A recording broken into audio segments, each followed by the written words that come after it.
I'm going to replace some of the springs in the shift cam assembly, and I wanted to show a little closer how this works.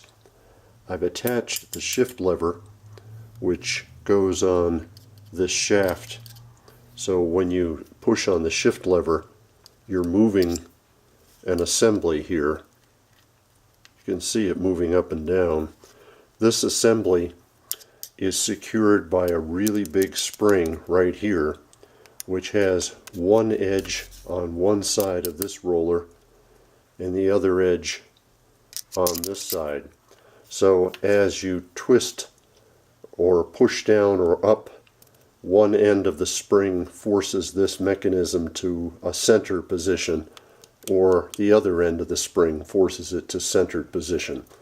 So that's what keeps the shift lever sitting in its neutral position, and then it's the resistance you feel when you're pushing on the lever to go up or down in the gears.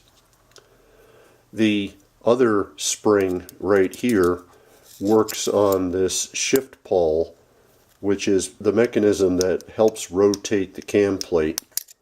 I'm going to try to show that here, but it's on a spring and it helps it stay on the cam plate. This spring has two pieces, fingers if you will.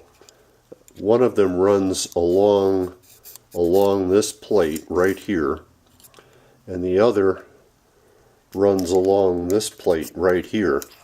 And what happens is every time you shift, the ends of that spring rub on the two plates, and it can thin the metal of the spring enough that it snaps. And when that occurs, then you're in whatever gear you were in when it breaks, but you can't shift anymore. So the two springs I'm going to replace are the shift pawl spring and the shift lever return spring. So these two are going to get replaced. And then the other component I'm going to replace is the roller that rides on the cam plate surface. So those are going to get changed, and then I'll replace the clips, the circlips that hold everything together.